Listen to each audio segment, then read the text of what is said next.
Good morning student. नमस्कार, आदाब, सत श्री अकाल। नमस्कार सभी लोगों को, नमस्कार, गुड मॉर्निंग, गुड मॉर्निंग। आइए हम लोग आज ज्योग्राफी का चैप्टर के देखने के लिए जा रहे हैं। अब हम लोग स्टार्ट करेंगे एस्ट्रोनॉमी के यहाँ से। एस्ट्रोनॉमी खगोलकी से यहाँ स्टार्ट करने के लिए जा रहे हैं। आप लोग अच्छी तरह से इसको समझते रहेंगे और जो समझ में ना आए उसे कमेंट के माध्यम से रिप्लाई देते रहेंगे। चलिए हम लोग बात करते हैं कि तारा, जो मून स्टार होते हैं, स्टार तारा का उत्पत्ति कैसे होती है। अब यहाँ हम बात करते हैं कि तारा वही हो सकता है, जैसे बात करेंगे स्टार,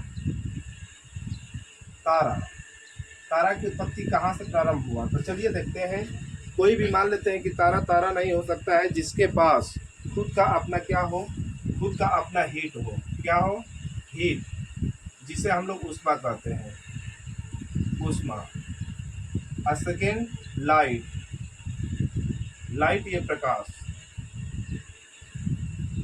अब यहाँ बात हम लोग करेंगे कि जो तारा होता है, तो तारा का अपना क्या हो, हीट हो, ऊष्मा हो और लाइट प्रकाश हो।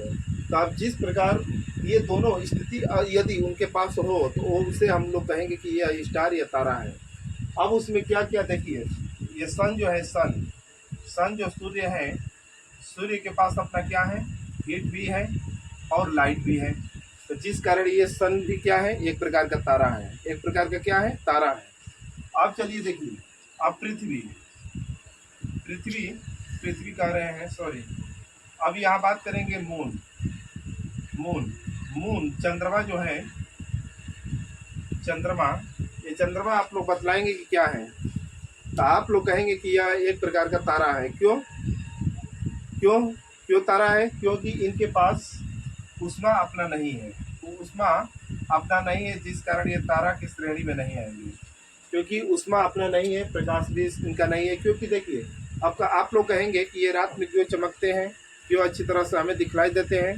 तो हम लोग जानते हैं, यहाँ पर देखिए, ये जो होते हैं डे के समय, दिन के समय सूर्य से क्या करते हैं, सूर्य से ऊष्मा को ग्रहण कर लेते हैं और ऊष्मा दिन में ग्रहण करने के कारण ये रात को हम लोग को क्या करते हैं, चमकते रहते हैं। तो इनके पास खुद का अपना ऊष्मा और प्रकाश नहीं है। आप लोग समझ गए होंगे।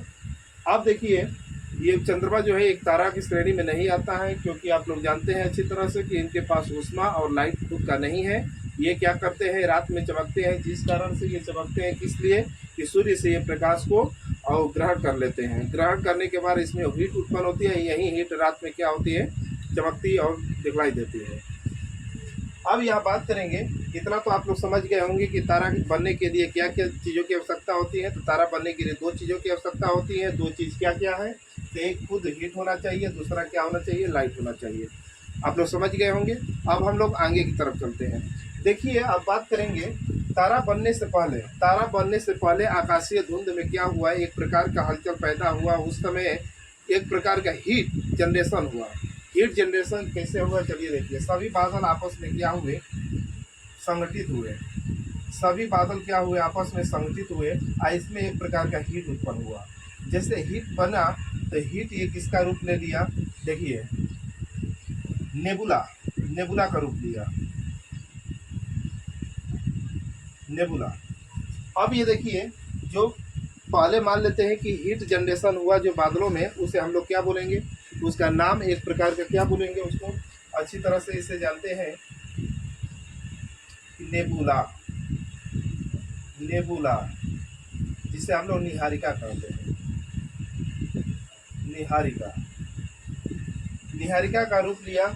अब यही निहारिका आपस में क्या हुआ, ये भी संगठित होते गया। जैसे कि आप लोग एग्जाम्पल के तौर पर एक बात करेंगे, जैसे कि मान लेते हैं कि 20-10 लड़कों का एक ग्रुप संगठित करके उसमें क्या करिए कि आपस में उन लोग को सटा करके बैठाइए। देखिए, उसमें से क्या होगा कि एक हीट जनरेशन होगा। हीट जनरेशन होगा, सेम उसी तरह बादल आपस में क्या हुए, संगठित हुए और उसमें एक हीट जनरेशन हुआ, जिसे हम लोग नेबुला या निहारिका कहते हैं। अब यही नेबुला जो निहारिका है, अब ये देखिए, इसका आकार छोटा हुआ, जो किसका ग्रहण कर लिया, अब ये बन गया स्टार, स्टार हुआ, यही तारा हुआ, तारा। अब ये क्या हुआ, इसमें हाइड्रोजन का हीलियम में संलयन होने लगा, जिसे हम लोग प्लाज्मा अवस्था कहते हैं। प्लाज्मा अवस्था क्या होता है, हीलियम का ये हाइड्रोजन का हीलियम में कन्वर्ट होता रहता है, ये प्लाज्मा अवस्था में होता है। अब ये देखिए हाइड्रोजन का किस में होता है कन्वर्ट, हीलियम में। अब हीलियम में ये क्या होता है कि कन्वर्ट होने लगता है जिस प्रकार का खुद का इसमें हाइड्रोजन हाइड्रोजन जनरेशन होने लगता है। हाइड्रोजन कन्वर्ट किस में होता है, तो हाइड्रोजन किस में कन्वर्ट होता है, तो आप लोग कहेंगे कि हीलियम में। अब काफ़ी मात्रा में हीलियम में कन्वर्ट होने के कारण इसमें खुद से हीट उत्पन्न हुआ और एक विशाल ऊष्मा का रूप लिया। अब देखिए जैसे ये विशाल ऊष्मा का रूप लेने के बाद ये क्या बना, अब देखिए अब इसका आकार धीरे धीरे बड़ा होने लगा। इसका आकार क्या होने लगा, धीरे धीरे अपना बड़ा होने लगा। अंत में जाकर ये क्या बन गया, रेड डार्क, जिसे रेड डार्क कहते हैं। डार्क जिसे लाल दानों का रूप लिया, लाल दानों का रूप लिया।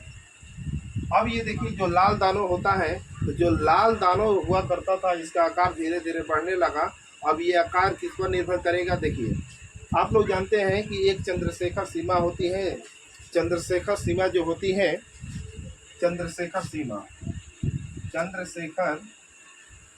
जो सीमा होती है 1.5 लगभग होती है। लगभग कितना होती है, 1.5। यदि रेड डार्क या लाल दानों का आकार किस पर निर्भर करने लगा, चंद्रशेखर सीमा पर। अब यहाँ से हम लोग बात करेंगे कि जो ये रेड डार्क है, अब ये किस पर निर्भर करने लगा, चंद्रशेखर सीमा 1.5 पर।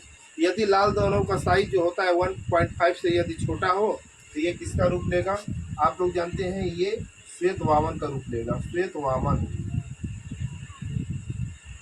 जिसे हम लोग इंग्लिश में